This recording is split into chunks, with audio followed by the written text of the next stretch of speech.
Magandang umaga po. Ako po si Don Duero.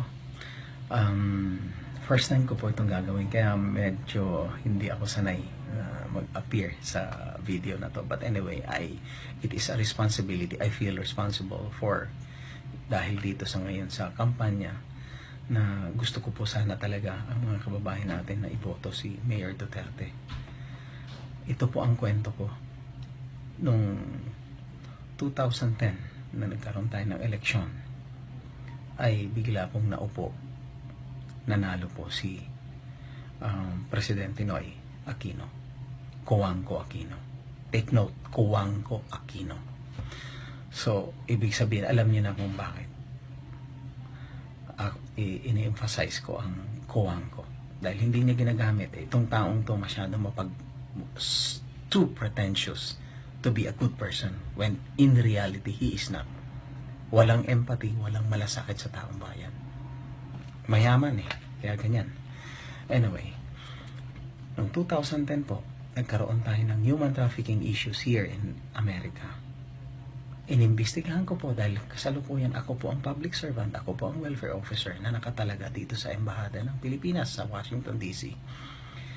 Nung inimbestigahan ko po, anong sinabi sa akin ng labor attaché, hands off, don't hands off ka dyan, according to the Secretary of Labor na si Attorney Baldos, dating POEA chief. Hands off daw ako. Alam na natin kung bakit ako pinapa-hands off.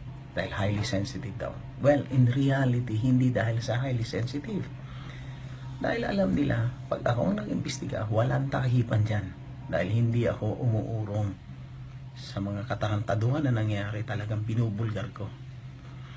So anyway, ganito ang nangyari, pinapa-hands off nila ako. Dahil yan daw ang instructions ni Baldos, ni Secretary Baldos ng Department of Labor.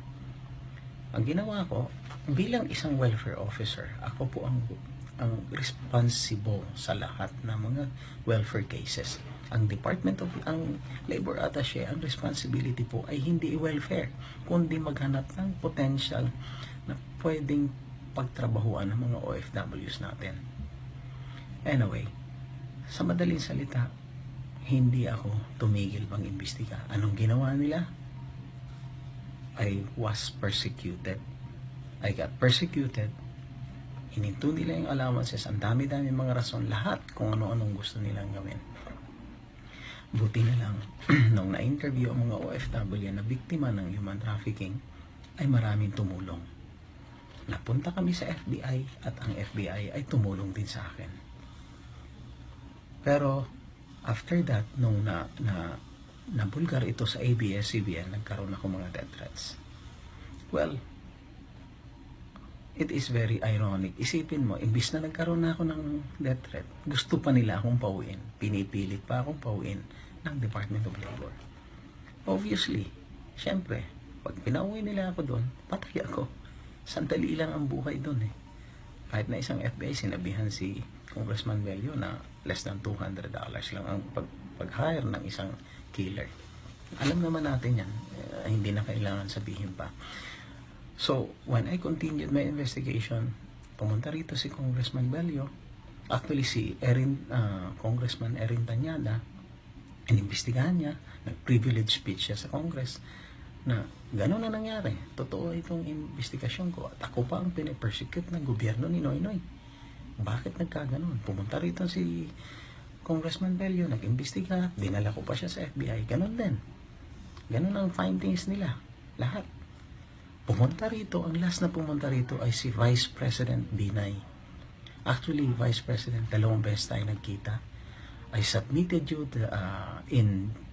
I think that was in December or January.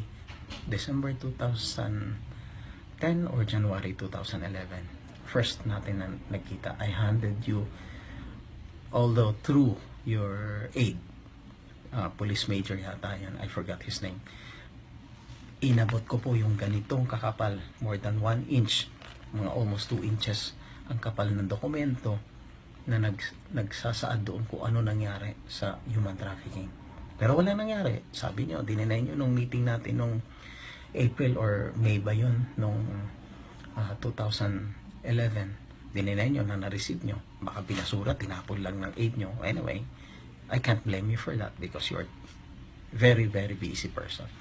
But nung 2011, April or May, nag-meet tayo ulit. Tinawagan niyo ako sa phone through Consul General Aragon. Sinabi niya mag-meet tayo. So, of course, sino ba ang nahihindi? The second most powerful person in our country, nasasabihan ako at isa lang akong empleyado.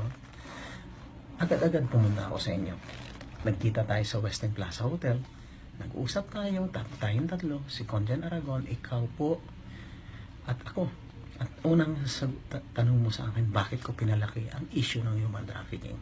Napakaliit. Well, I answered you back, kagalang-galang na Vice President Binay. Sinabi ko po sa inyo, hindi ito maliit na issue dahil for one person to become a victim of human trafficking is something to be concerned of.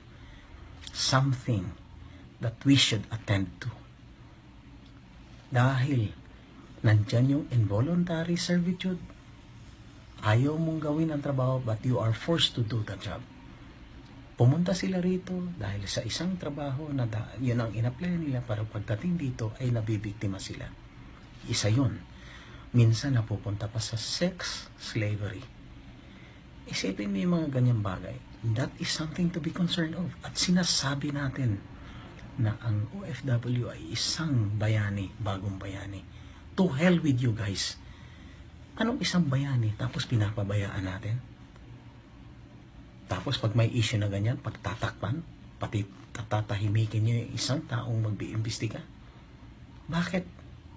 Well, according nga dito sa Homeland Security, this is a multi-billion illegal business worldwide. Human trafficking is secondary to drug trafficking and gun smuggling. Yan ang dahilan. Dahil billion.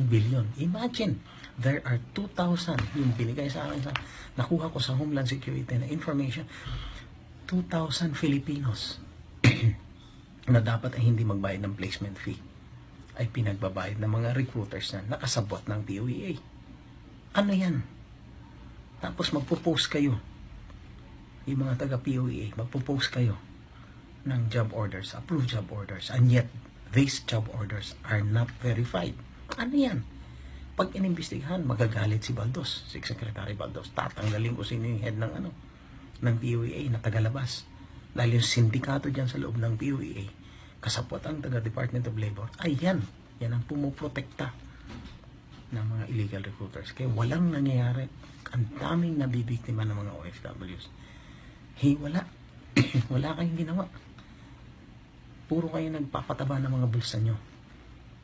Kaya dapat sana, kung sino man, Mayor Duterte, pag naging presidente kayo, ibalik nyo sa opisina nyo ang Overseas Welfare Administration, Workers Welfare Administration, dahil at bigyan nyo ng kapangyarihan na mag-imbestiga dyan sa mga kung ano man ang mga illegal na nangyayari na gawain ng mga POA, taga-POA, tsaka Department of Labor. Hindi yung under, kasi pag under ang taga-OWA ng Department of Labor, ang ginagawa lang, binabraso. Ganun ang ginawa nila sa akin. Gusto nila akong brasuhin.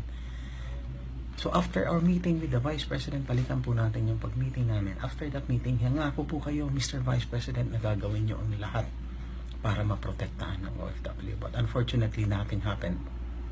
Hanggang ngayon, nagpo-post pa rin ang POEA ng hindi naman verified na mga job orders, approved job orders. You call that protection sa OFW? Oh my God. Hindi. Napakadaling gawin ang verification of job orders. Nandyan ng mga taga-embahada, konsulado, worldwide yan.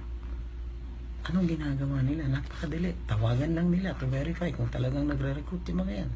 Pero hindi. Hindi ginagawa. Dahil pag ginawa na ng ganyan, mapuprotektahan ng mga OFWs. Pero hindi. Mawawala yung mga illegal recruiters.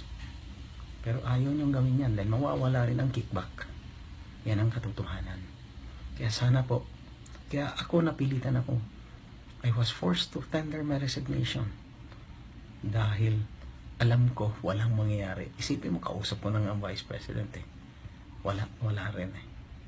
How much more napaka-ordinaryong tao lang. Anong magagawa to? Nothing. Pero kayo, mga kababayan ko dyan sa Pilipinas, malaki ang magagawa nyo. Kung gusto nyo tigilan itong mga illegal na nangyayari, mga kriminalidad, korupsyon. Sa Pilipinas, kung gusto nyo matigil yan, iboto nyo po si Duterte, si Mayor Duterte. Yan lang ang isang taong magbibigay ng tunay na pagbabago at kaunlaran sa Pilipinas. Masasabi ko po ito dahil tingnan nyo ang Davao. Yan ho. Kasi kung nung panahon na yun ay si Mayor Duterte ang presidente, maraming nakakulong na ngayon ng mga taga-POEA at Department of Labor. Maghanda-handa kayo. Maraming sasabit sa inyo dyan sa katarantaduhan nyo. Mga kababayan po, kung gusto nyo talaga ng tunay na pagbabago, si Duterte nyo po. Si Duterte na po ang iboto natin. Maraming salamat po.